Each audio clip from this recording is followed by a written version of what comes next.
Okay, let's talk about something that makes a lot of people nervous. Fractions. But I'm going to let you in on a little secret. By the end of this, you'll see that one of the things we do with them is actually, believe it or not, super easy. So, let me just ask you this straight up. What do you think is the easiest thing you can possibly do with fractions? Maybe adding them? Subtracting? Well, what if I told you that you're probably thinking of the harder stuff? The easiest thing you can do is multiply them. Yeah, I know, it sounds totally backward, right? But it is absolutely true. And that's not just some trick, it's a core truth of math. Multiplying fractions is way easier than adding them. You don't have to worry about finding common denominators or any of that stuff. We're about to see why. So, the secret here isn't some crazy, complicated formula. Nope, it's all about just getting what a fraction really is.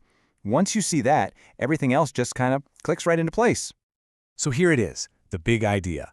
A fraction is just a division problem in disguise. That's all it is. You see 1/2, you should think 1 divided by 2. You see 3/4, you should think 3 divided by 4.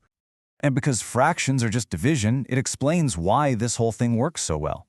See, multiplication and division, they get along. They let you rearrange the parts.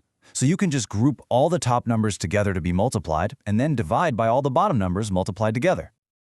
Okay, so that's the why it works. Now let's get to the how, which, honestly, is the best part, because it's so incredibly simple. That's it. Nope, for real, that's the entire procedure. You just multiply the tops, multiply the bottoms, and you're done.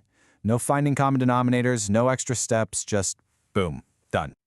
All right, let's do one together. Say we have 2/3 times 4/5. We just follow the rule. On top, 2 times 4 is 8. On the bottom, 3 times 5 is 15. And there's our answer, 8/15. See? So easy. Let's do another one, just to prove it wasn't a fluke. 6/11 times 7/8. Okay, tops, 6 times 7 is 42. Bottoms, 11 times 8 is 88. So the answer is 42 over 88. Now you might be looking at that and thinking, hey, I can simplify that. And you're right, you can. But we'll cover that in another explainer. The actual multiplication part, it's already finished. Okay, that works great for 2 fractions. But what happens when we throw a curveball? What if we try to multiply, say, 3 fractions? Does our simple little rule just fall apart? Let's check out this problem. We've got 3 fractions this time. And hey, one of them, 4/3, is even an improper fraction. Surely this has to be more complicated, right? No, it works perfectly.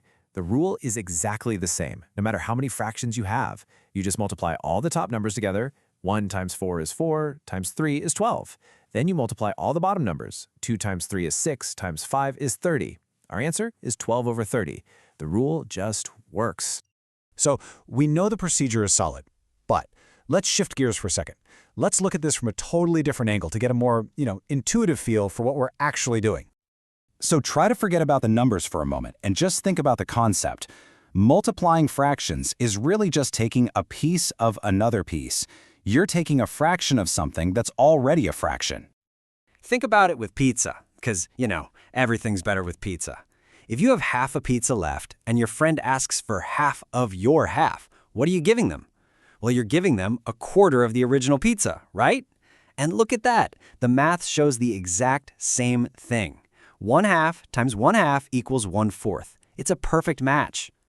And this really shows you the 2 sides of the same coin. You can think about it like a machine, multiply the tops, multiply the bottoms, you get 1/4. Or you can think about it conceptually. What is half of a half? Both ways of thinking gets you to the exact same place. And speaking of that, here's a huge pro tip for you, especially when you're dealing with word problems. When you see that little word of between 2 fractions, it's a giant clue. Of basically means times. So if our problem asks, what is 3/4 of 2/3, it's just a sneaky way of asking you to multiply 3/4 by 2/3. Phew, we've actually covered a lot in a pretty short time. So let's just do a quick lightning round recap of the big takeaways here. First, and most important, multiplying fractions is the easy one. It's way easier than adding. The procedure couldn't be simpler. Multiply the tops, then multiply the bottoms.